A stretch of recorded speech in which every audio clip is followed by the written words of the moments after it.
So Colin Kelton, you're the head of Vanguard here in Australia, but you bring a wealth of expertise from the US market. Okay. When you look at Australia, what are your observations about how we invest here?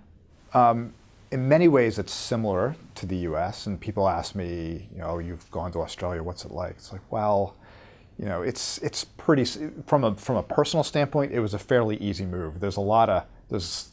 This is a pretty good place to move to, and it's very similar culturally to the US in many ways. One of the biggest differences here in Australia, obviously, is super.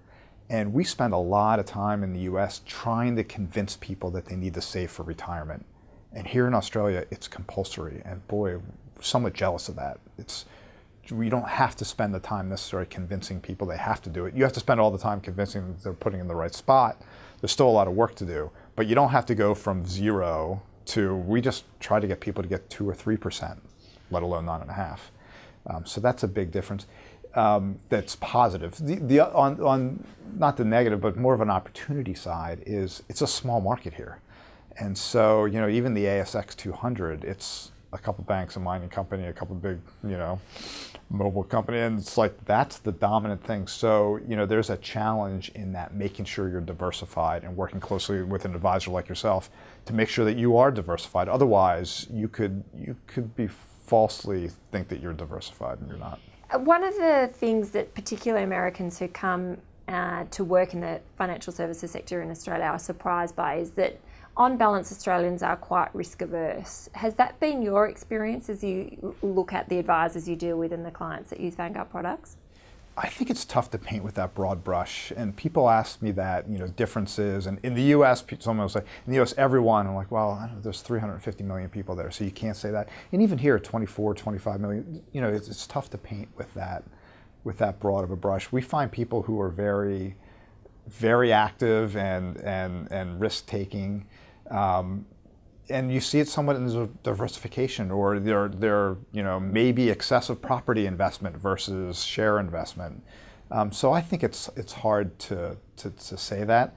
I think on balance, most people are really afraid, whether you have a lot of money or not, whether you're in the U.S. or in Australia, you're just afraid that something's going to go awry, because you've seen these bumps happen. You don't want to make a mistake. And is that, do you think, an emotional legacy from the global financial crisis experience? I think it's a bit that. It's maybe legacy from what their parents told them when they were growing up. I think it's also, I have this theory that one day you wake up and you look at your balance and you see it's much larger than you thought. And suddenly you're like, wow, I can't mess this up. I've worked this hard, now look at that. And suddenly, I need help to make sure that I don't go the other way. And I think that's part of it as well, because you kind of start to think about what the next 30 years of your life are going to be. You mentioned that one of the biggest jobs for Vanguard in the US is really just encouraging people to save. What are the techniques that are working really well? Constant communication. I think that's the key. And it's key to your role, because you were head of communications. Oh, absolutely. In the US before you came out here. The internet is good and it's bad. It's good in the standpoint that it gives you a method to get out in front of people. So you have to try different things. You have to try your website, LinkedIn, maybe Facebook. You have to try different ways. On the negative side, it gives everybody a voice, no matter whether they're good or not, whether they're big or small, and they can say, in a lot of cases, almost anything they want to say without being overly promissory. So it's really difficult to cut through all that and get a clear message out to clients or prospects that you think everyone should get, and obviously you believe in your own message.